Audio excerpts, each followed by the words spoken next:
This video is about surviving COVID-19 and the global pandemic for business owners and business executives all around the world. My name is Patrick, and in today's video, we're going to be covering 8 accelerating trends that are resulting from this global pandemic and what you can do as a business owner, business executives all around the world to, number one, survive, pivot, and then rebuild after this global pandemic passes us by. I'm generally not a fan of acronyms, but the 8 trends that I'm going to cover today did nicely form an acronym, which is salvaged, which is appropriate in itself.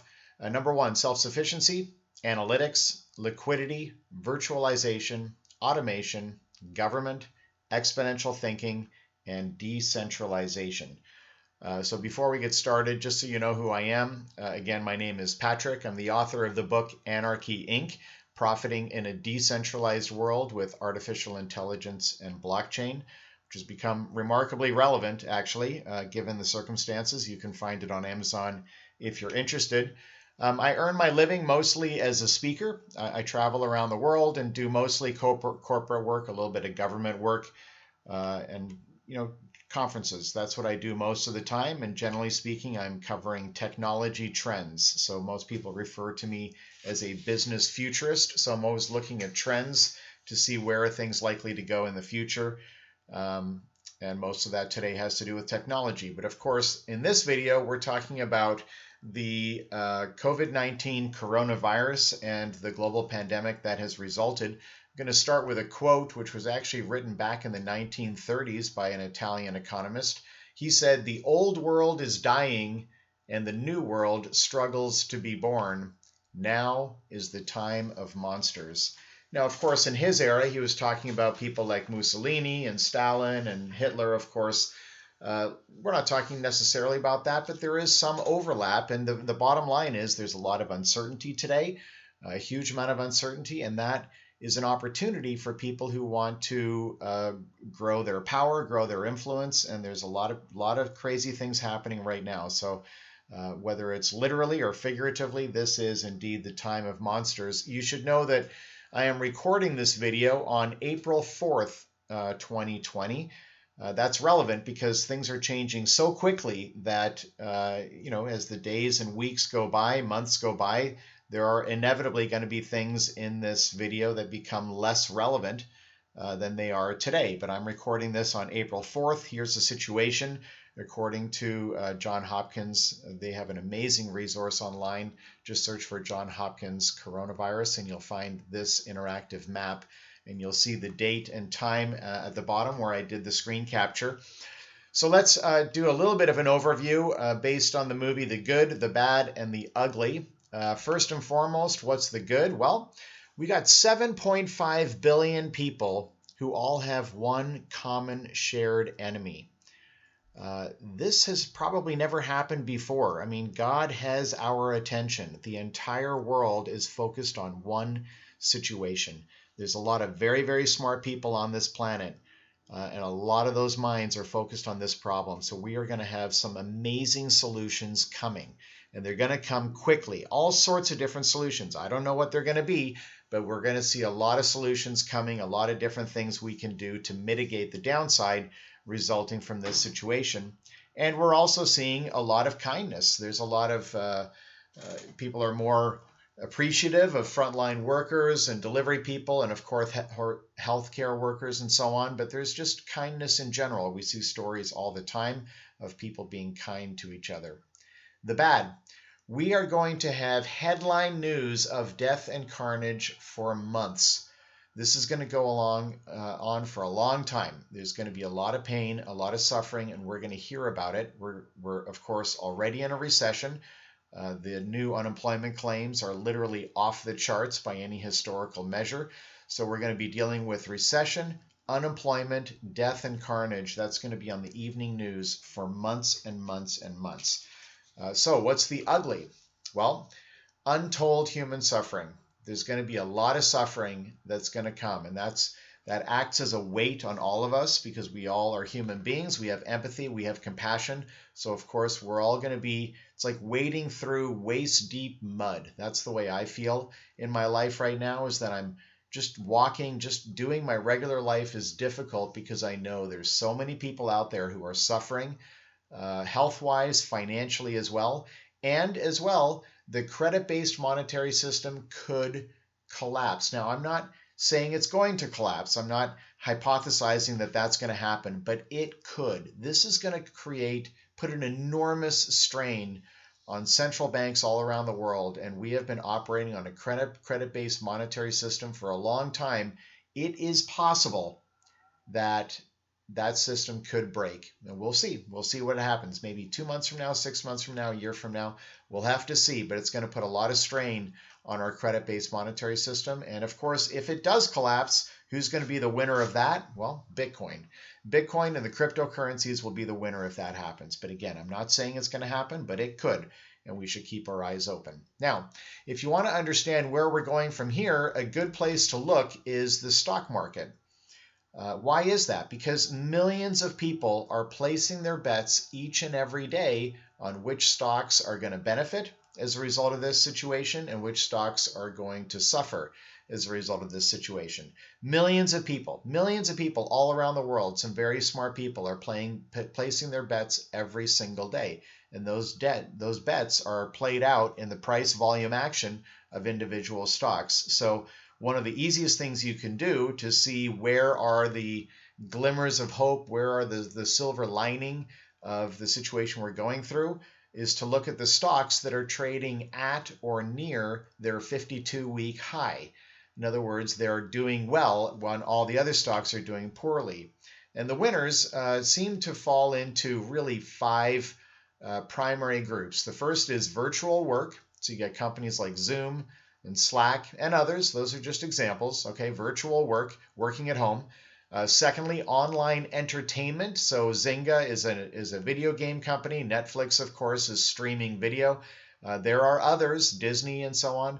Online entertainment stands to benefit. Consumer retail, Walmart, Costco, other Target, other large, even Amazon. Amazon is consumer retail, right? That's online, but it's all the same thing. Consumer retail stands to benefit. Food delivery options, companies like Blue Apron, Chewy is a company that delivers pet food. They stand potentially to benefit. Again, these circumstances can change. If a week from now, a month from now, 6 months from now, these could be an entirely different group of companies that are doing well. But at any time, you can go to the stock market and use a stock screener to find the companies that are trading at or near their 52-week high, and you'll immediately get an idea of what sorts of businesses are benefiting as a result of this situation. Last, of course, pharmaceutical companies, medical companies that are providing much needed materials in the fight against coronavirus. These are just 2 examples that I found as of yesterday, but again, they could change rapidly, and I'm not suggesting that these companies are going to be winners throughout the process. But again, companies to look at, you can do this at any time. Okay, one thing we have learned more than anything else is that failure to adapt is failure to exist. We have to adapt. This is a time of change. The world is going to change as a result of this. Things will change. I don't know what specifically, but we're going to look at it in this video actually, but the bottom line is things are going to change, which means your business is going to need to change as well. And that's what we need to look at right now. So a couple early trends that we're seeing. These are not the 8 that I'm talking about. These are just kind of ideas to think about as we go through this video. Number 1, everyone's going to be working from home if possible. We're talking about the future here. The gig economy is going to explode. A lot of unemployed people are going to need money, and they're going to do whatever they can to try and get their hands on some money. So the gig economy is going to do well. Entirely new social structures. We can expect new social structures to emerge. Cities and mobility will change. The way cities operate, the way we get around in cities will change. Lifelong learning, online learning, everything's going to be online and virtual. Renewed trust in science. Now, I'm not suggesting that fake news is going to go away. I think fake news is probably here forevermore. But we do have a renewed trust in science. People want to hear from people who have real numbers. And as I mentioned earlier, an increased appreciation for frontline workers, whether that's delivery people, medical staff, and so on. Okay, let's get started. So we're talking about these 8 trends. 8 trends. Salvaged is the acronym. The first one is self-sufficiency. So let's take a look at some of those trends. We're going to see an adoption of solar panels, right? People are going to adopt solar panels quicker, an acceleration of that trend. The whole trend of off-grid living, survival kits, things like that, anything to do with being self-sufficient. Chicken hatcheries are booming. So people are buying chickens and so that they don't have to go to the store to buy eggs. They can just grow them in their backyard. This is part of the same trend. This is all kind of consistent with libertarian political views. So we're seeing a lot of, we're going to see a lot of that going forward, and a lot of conspiracy theories. And we already have that today. There's a lot of that out there. But as a business owner or a business executive, can you help people live off grid and become more self-sufficient? Think about your business. Write down some notes, right? Or watch the video again. How can you help people achieve that end? Okay, number 2, we're talking about analytics. And we have found in this coronavirus pandemic so far the importance of data and testing and knowing where is it growing, how do you isolate people. Data is becoming incredibly important. So what are we going to see going forward? Data is the most valuable asset you have. Data-driven decision-making has to be the focal point of your business going forward. You have to make decisions based on real data. The Internet of Things, the IoT, sensors, right? That's all, it's getting data, it's accumulating data. You have to analyze data using data visualization tools. Get serious about this in your business. And of course, this all relates to mapping the customer journey, right? What situation are your customers in? And how do you segment your marketing to touch the customer at the place where they're at, right? What are they affected by today, right? That data is incredibly important, and you can incorporate that into your marketing strategies, into your product development, service development strategies. To meet customer demand is understanding where they are and what are they experiencing. So as a business executive, how can you leverage data more effectively in your business? Okay, number 3, we're talking about liquidity. Liquidity is going to be priority number 1 for the next, let's say, for the foreseeable future. Certainly for the next 6 months. Cash is survival. Liquidity. Think about the liquidity of your business. How much cash do you have on hand? How can you access more cash if you need it? Resilience is imperative. So every decision you make as a business, does this enhance liquidity or harm liquidity? That's going to be the number 1 thing that you should think about for the, again, next 6 months, let's say, for the rest of 2020, right? And think about liquidity. What's your cash position? We're going to see higher balance sheet cash balances on your balance sheet. Across the economy, companies are going to have higher balances in the future, and there's going to be massive central bank intervention. There already has. There will continue to be. And as I said, that could result, it's going to put enormous strain on these central banks, and it could break the system. We're going to have to wait and see. But it's a little bit scary to think that, we're already at 0% interest. So what more can we do? And we're just getting started. So it's going to be interesting to see how it plays out. How can you maximize your cash position or help your customers do the same? Think about your business. You're going to have to adapt to exist. So what can you change to increase your cash position or help your customers do the same? Number 4, virtualization. This is the obvious one. Everything is going to go virtual, right? People are going to be working from home wherever possible. Events, education, activities, everything is going to go virtual. This is the, you think about virtual reality, the bottom of the list here, at the bottom of these 5 points, virtual reality, mixed reality. This coronavirus global pandemic is inevitably going to be good news for people in that space because it's going to accelerate the trend towards virtualization. The third one, online adaptive learning. We see this with our kids. If you have kids, it's incredible, the online platforms that they're using. We have a 6-year-old boy, and he's using Freckle Math, and it's incredible how these these testing platforms understand if the child's having difficulties, and as soon as they see it, as soon as it happens, then the system, it forces the child to go through additional steps to learn the material before they can advance further. And so you don't need to do testing in that environment. We're going to see a trend towards less testing and more adaptive learning. So you're just going through different levels. The question is not, what was the score you got on the test? The question is, what level are you on? Have you gotten to level 8 or level 10 or level 20? The only way you can get there is to go through that process. And if you make a mistake, the system knows, and it puts you through a little subroutine to help you learn that material better. So we're going to see that more and more. We're going to see an explosion of online learning, adaptive learning, and probably less testing going forward. Can your products or services help people thrive in virtual environments? Right? Again, come back to your business. Can your products, can your services help people thrive in virtual environments? Number 4, automation.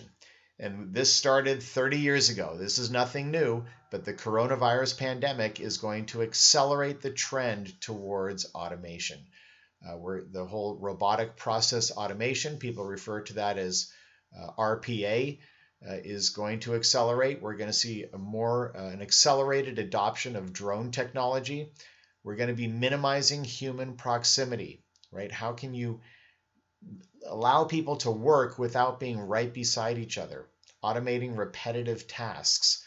The simple example is retail self-checkout. When you go to the store, whether it's Costco or a grocery store, more and more we're seeing self-checkout lines. We're going to see an acceleration of trends in that direction. So as a business owner, a business executive, can you automate your business or help your customers do so themselves? How can you automate? How can you help your customers automate? Number 6, government. I debated, when I put this together, I debated whether to put government or globalists, but I'm basically talking about the same thing. This is a power grab by government. I'm not saying that's bad, right? We need government leadership, okay? But the bottom line is that the government has immediately and instantaneously has much more power and a much larger influence on our lives right now than it did just 2 months ago before this whole thing started. And it is an opportunity for globalists as well. Talk about kind of globalist organizations like United Nations or the World Health Organization or whatever. There's lots of these, and there's a portion of the population that really supports globalists, and I have no problem particularly with globalists. I think for the most part they've done a good job. Not a perfect job, of course, but I think they've done a good job for the most part. They want power. Everyone wants power. I understand that, but I'm okay with their influence. But a lot of people hate globalists, and I'm fine with that. I respect that opinion. So if you feel that way, that's totally cool. I get it. I understand it. But the bottom line is that this pandemic is giving a huge amount of power to government and globalists, and we have already given up personal freedoms, and we will continue to give up personal freedoms to try and help this pandemic to put it to an end, right? To get it to stop. Ideas have been floated about having a vaccine registry so that you know right away if the person you're talking to has had their vaccines or not. There's been proposals already in some of the legislation here in the United States about the digital dollar, introducing a cryptocurrency equivalent to the US dollar. That's all fascinating what's happening, and that's inevitably going to give more power and more control to government if those things happen. And again, monetary and fiscal stimulus. We've already seen enormous monetary and fiscal stimulus, and we're going to see more. This is going to be a rough ride. So, as a business executive, a business owner, can you sell products or services to support government programs? Maybe you're someone who hates government and globalists. And again, I respect that opinion. But the bottom line is they're huge organizations with huge budgets, and they are spending money. So for the purposes of your business, whether you like the trend or not, do you have products or services that can support what those government departments are trying to achieve? If so, you need to look into that. That could be an avenue for growth for you as a business. Number 7, Exponential thinking. Well, for the first time, people truly understand exponential growth. We are seeing it day by day, and we're living through it. And this is something that's, as human beings, we are hardwired to think in linear terms. So exponential thinking is counterintuitive. People are not used to thinking in exponential terms because the numbers get really big really fast once you've been in it for a while. And it's hard to conceptualize that. It's difficult, even for me. I do this for a living, and almost every day I remind myself, no, what if it was 10 times as powerful?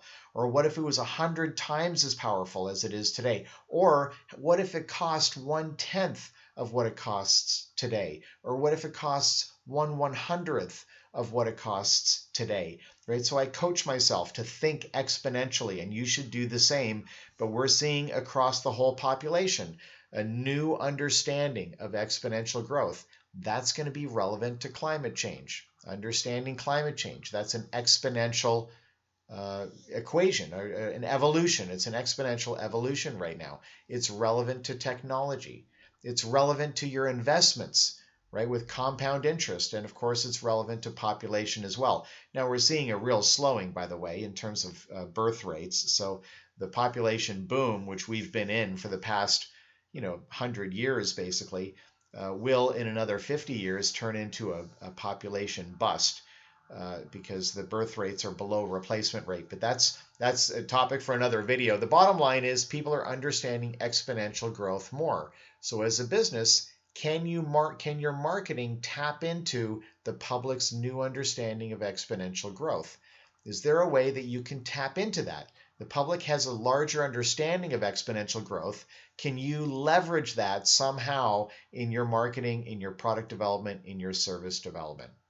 Last but not least, decentralization, which is a central tenet to my book, Anarchy, Inc.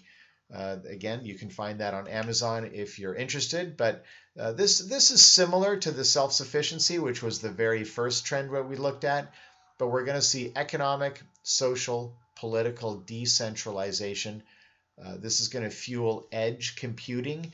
Edge computing means right now the cloud computing, like AWS stands for Amazon Web Services. They run more than 30% of the cloud, and all that computing capacity is in large centralized data centers. They're all over the world, but they're huge. And we've seen a trend over the last 5 years towards hybrid clouds, edge computing. So what does that mean? It means smaller data centers which are closer to the customer.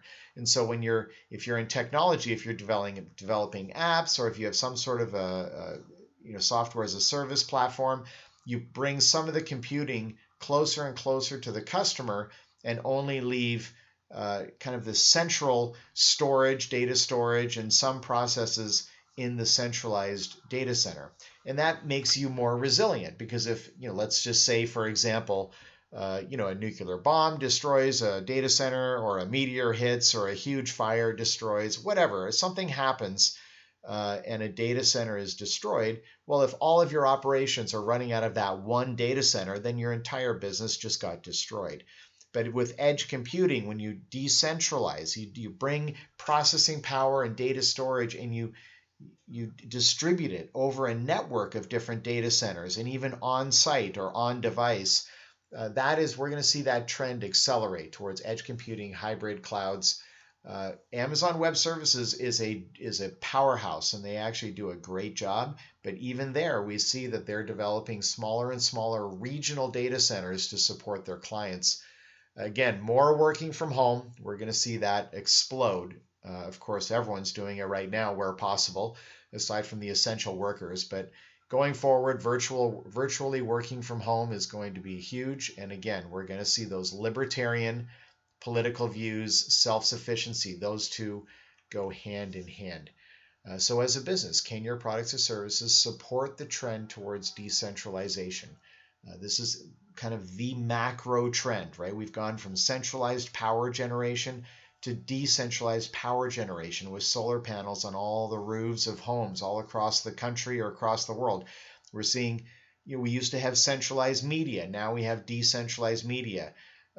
even central banks, that's centralized currency, and we could potentially be seeing an accelerated switch towards cryptocurrencies and Bitcoin. That's a decentralized monetary system. So how can your business support this massive underlying trend, which kind of is underneath all of the other trends that I've mentioned towards decentralization? That's really what my book is about. I'm not trying to pimp my book, but again, if you're interested in that, you can find it on Amazon. Here are the trends that we just covered. Listen, if you enjoyed this video or if you found it useful, please share it. Share it with business groups that you might be a part of, or groups on LinkedIn or what have you. If you found this video useful, share the video, subscribe to my channel. I hope you found it useful. Certainly, if you're looking for a speaker, let me know. I'm doing virtual events now. I'm even doing this particular program, which is called Surviving COVID-19. Virtually, you're welcome to use this video. If you have a group that's getting together, you can just play this video. That's not going to cost you a dime. But if you want me to do this program in a more customized way for your business and your company or your audience, then get in touch with me. Let me know. I'd be more than happy to do that for you. Thanks for watching, and stay healthy out there.